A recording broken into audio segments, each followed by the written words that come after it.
We back, mic'd up, team recap. Today we talking about the New York letdowns or the New York Jets. How you doing, Mike? Dude, just because we're almost done with the series doesn't mean you can just start coming in with these terrible introductions, Mike. I do my God, dude, best. that's so I do bad. my best. And you can't even, and you ask how I'm doing. I can't be doing good after that. Are you kidding me? But I guess what can be doing good in some people's eyes, I guess, is this Jets draft class. So, Mike, what were your general thoughts on what the Jets did in the draft? Yeah, I think you watched last year. Sam Darnold needed some protection, and Le'Veon Bell needed some help. They got that. Mekhi Becton, they got a big body. They got a big boy there, offensive tackle. I love the pick. I think it's you could argue, could they've went somewhere a little bit different there? Obviously, Wirfs was still on the board. Could they've went that way? Yeah, but I think just getting just a mammoth of a man. Hopefully he can help out. I think that was a good pick there. And then I think Denzel Mims might be one of the best steals of the second round. I think he really has super potential, a taller wide receiver, but he doesn't necessarily play like a true. Obviously, you see some of those big body wide receivers. He kind of does it all. He's athletic. He can catch the underneath stuff, can go up top. He can make 50-50 catches. Maybe he's not great at any of those, but he can do all of those, which is something you often don't see. Kind of a steal. I'm not sure why he fell as far as he did. Maybe just because of the depth of the wide receiver class this year.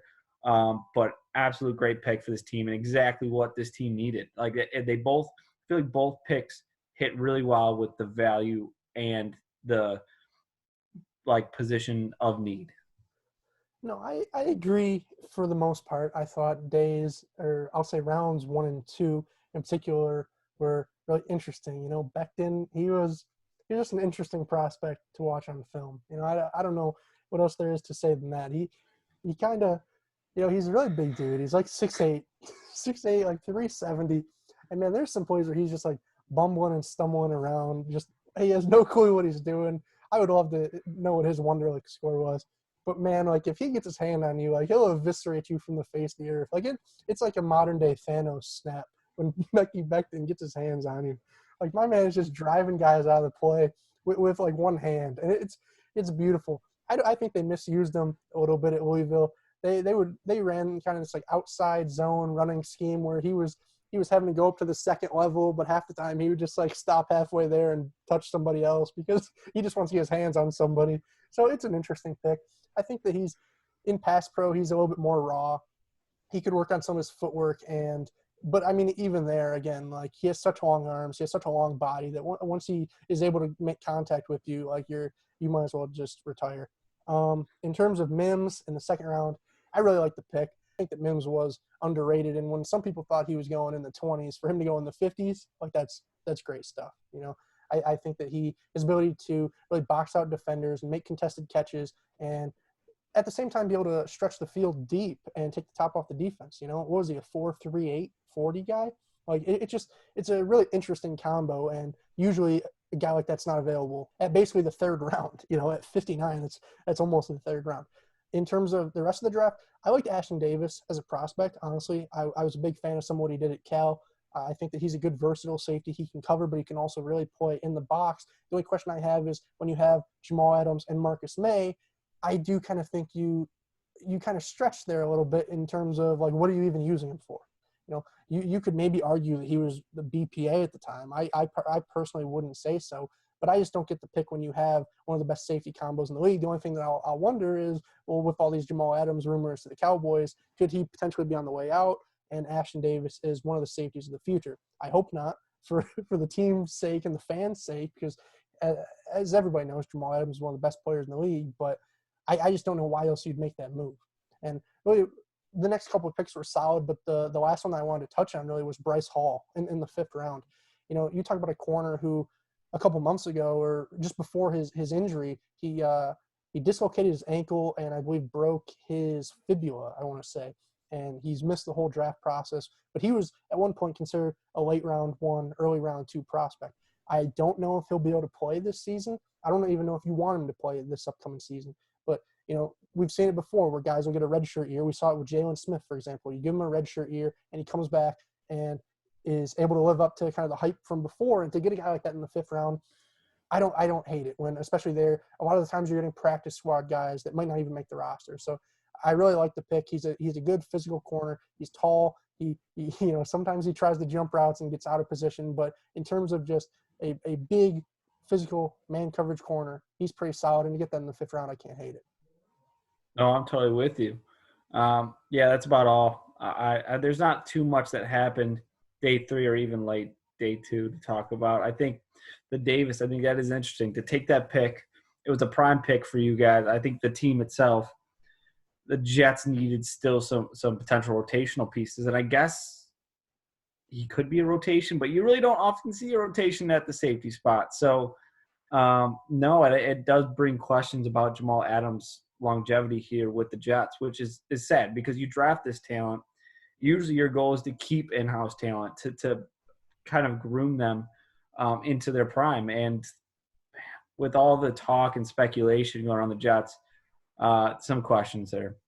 No, I agree. The only other pick that I did want to touch on a little bit was I'm not gonna try and butcher his name, but Big Z out of Florida, the D end. I was kind of surprised that they went back to Florida for a D end, honestly, after the Ja'Kai Polite disaster from last year, cut before the season even started, really, due to questionable character. I was kind of surprised that they went back to that same well, but I don't mind the player. He's not super explosive. Sometimes he had a really inconsistent first step. I'll just say that, but another solid run defender, and I think that on this team, you could maybe fit him as a 4-tech, maybe as a situational outside linebacker, depending on really how you want to use him. And it's just a solid pick. I don't hate the draft at all by any means. I think it's certainly above average, but it kind of stops there, if that makes sense.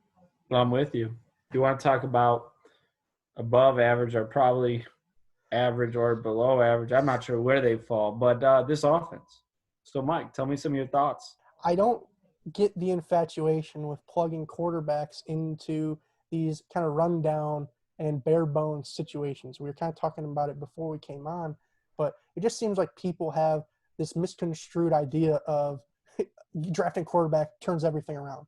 Well, that's not true when you're going to put a guy like Sam Darnold with no weapons. Obviously, you get Mims and Perriman now, but I'm like speaking on last year in particular, you have very few weapons. You have a terrible offensive line. And it's like they made progress in those areas, but I don't think we're even to like a standard yet to where you can be satisfied at those areas, especially on that offensive line. There's some real suspect holes there. I know they have some cap space, so I'm sure we'll talk about the Larry Warfords, DeMar Dotsons, all those guys that we always seem to be talking about. But they really do need to make some additions here to make sure Sam Darnold doesn't get killed. No, I'm totally with you. I think that's a problem. I think so many teams picking early, they expect this quarterback to be the savior when it's not the savior. You're not just going to plug a quarterback in there and he's going to make all the difference. There are quarterbacks that can do that. I think obviously you've seen not even Mahomes. Mahomes had Andy Reid, which you can't speak volumes to just going in a system that makes sense. You had some offensive linemen in Eric Fisher, Tardif, and which one am I missing? Mitchell Schwartz, one of the best Mitchell ones. Schwartz. And then you have elite weapons like Kelsey and Hill. That speaks volumes. How much of that led to Pat Mahomes eventually becoming what he is today? And even like you just keep going down the list. They've had help. It's not just the quarterback that makes the difference. And Sam Darnold had maybe that potential, but he's never had the offensive line help to accurately protect him. He's never had the weapons to make plays when he couldn't make the play himself. So I think so much of that has stunted his growth. I don't think it's on Sam Darnold. I think it's on this front office, front staff for putting this talent around him. No, and when you want to talk about Mahomes too, another thing that he had that really no recent quarterbacks have had the luxury of is that redshirt year. He sat behind Alex Smith for a year. I think a lot of people forget that. Whereas all these other teams that are so desperate to even just win games at this point that they're tossing out quarterbacks who really aren't ready and the weapons around them aren't ready for them. And they're going out there and just getting killed essentially, and I feel bad for Sam in a sense because I do think that he has the potential to be a borderline top 10 quarterback in the league. I'll say that just off physical traits and kind of the intangibles and a lot of the stuff that he does on the field. I really like what he brings, but the problem is when you're throwing to essentially nobody. I know that Mims now is a step above, and Jamison Crowder is fine as a slot receiver. And you have that interesting tight end duo where Ryan Griffin kind of showed out last year in Chris Herndon's absence. Like, you have some really interesting pieces, but where are the force multipliers that I like to talk about so much? Where are the guys who are going to demand double coverages, who are going to force defenses to kind of focus on them? I guess you maybe hope that would have been Le'Veon Bell, but again, acting like a running back is gonna run through the brick wall of the defensive line that's not being moved anywhere. Like, that's just fake. The running backs need holes to run through to be effective, and you've seen it going from the Steelers' offensive line to this Jets one, and you see it with Sam Darnold's play week in and week out. No, I'm totally with you. I think that offensive line has been a problem and still is a problem. I think we're on the same route there, but I guess a little bit more interesting side of the ball, that defense. So you have a lot of slash marks here. So I'm not sure if that means depth or just lack of having starters in the first place. It might be the latter, but give me a little bit of some of your thoughts on this defense. I'll stick to the front seven for right now. I actually think it's a really intriguing group. You know, one thing that you and I both like is taking flyers on guys who maybe didn't pan out elsewhere and giving guys a change of situation. And you look at what they've done in acquiring guys like Jordan Willis, Bronson Kafusi, Patrick Owasu, Terrell Basham. They have a whole list of guys, and you can even keep going with Quincy Wilson. Like, they just have a whole bevy of guys who they're not homegrown talents, obviously, but they are dudes who at one point in their lives showed potential at playing the game of football, you know? So I love bringing guys like that in to really rotate. But as you said, at some spots I question really what do they have in the starters. Of course, you love what Quinnen Williams showed in college, but last year a lot of people thought he was a disappointment. I think C.J. Mosley, he could prove to be a great signing, but at the same time, how is he going to recover from really last year's injury? And then you see guys like Jordan Jenkins, who he's had 15 sacks the last 2 years. He's taking steps in the right direction. Harvey Lange is a solid coverage linebacker. But at the end of the day, again, it's who's going to, if everybody's here, who's going to take that next step and be here? I hope it's Quinnen Williams. I hope it's C.J. Mosley. And then I hope that they can elevate some of these other guys that do have a lot of that raw potential. But it'll be an interesting season, to say the least.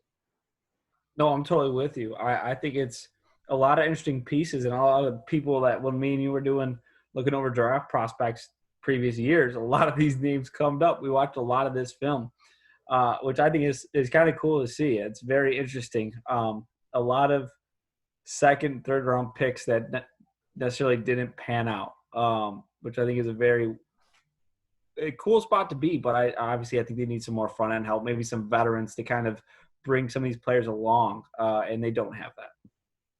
No, and you want to talk about veterans, Mike. They could use some veterans at this cornerback position.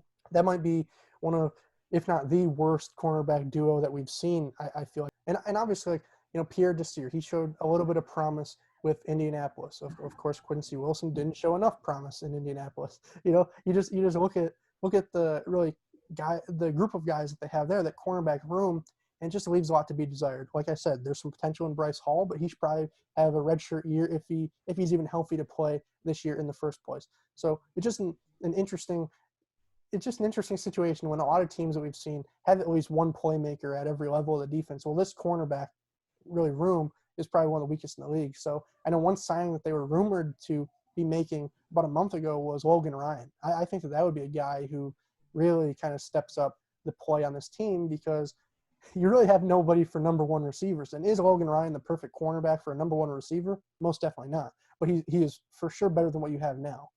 So I just think getting anybody out there to kind of take pressure off this front, who can kind of help those safeties relax and maybe be more aggressive against the run. I know Jamal's already one of the most aggressive and best at filling in the box in the league, but they just need some help there. But other than that, it is a decently solid, high potential defense. I'm with you. A lot of athletes, as I like to say, and I think they have that. So hopefully they can make the plays in the games during the season. So I guess, Mike, what are some of your overall thoughts about the season? Maybe some games they can win and kind of, obviously you probably have the Vegas over-unders as you usually do. Thoughts on that? So the Vegas win total is set at, the over-under set at 7. So where do I think that they fall on that? It's really tough to say because they are in, what I believe is pretty solidly the worst division in football. So if you think that maybe they could win 3, maybe 4 of those matchups right off the bat, then there's really some intrigue here in terms of how do you fare with teams that you could be playing in the first round of the playoffs if you make it, honestly. So a couple of games that I think would be really interesting then would be like that Colts and Chargers game in week 3 and week 6. I think those are 2 teams that would kind of set the benchmark to see right away before they play in those divisional games, and really those standings are determined. I think it would be an opportunity to see, like, okay, this team is a pretender, or maybe they could be a contender, at least in the division. I don't think that anybody thinks the Jets are going to be a Super Bowl team, but I would be remiss to say that there's no chance that this team could make the playoffs. I definitely think in this weak division there are some question marks about every team really there. So potentially the Jets could make it, and if they have good showings in those first couple games, I wouldn't be too surprised if they do. Yeah, I think it's interesting, this division, the weakest, but I think the Bills videos, I said they were probably my favorite, and probably they are still my favorite, but it's a close race. I think it's a 3-man race. I think the Dolphins probably are my least favorite of the division to come out. But the Bills, obviously, probably the most well-rounded team. The Jets, I think, obviously have some real positives and some potential there. The Patriots, yeah, they lost Brady, but they still have top 3 defense. They didn't lose too much. They did lose some linebackers, but where's that defense going to be next year? Maybe, obviously, quite a bit of questions on offense, but I think it's an interesting race. I don't know where I fall, to be honest. It really is a head scratcher because you could make arguments for all 3 teams, and I think that's where I'm at with this team. I'd like to see some real improvements. I think that offensive line might carry him a little bit, and we might see maybe a little bit of the Sam Darnold we did last year. So I think 7's a pretty good win total. I'm not sure.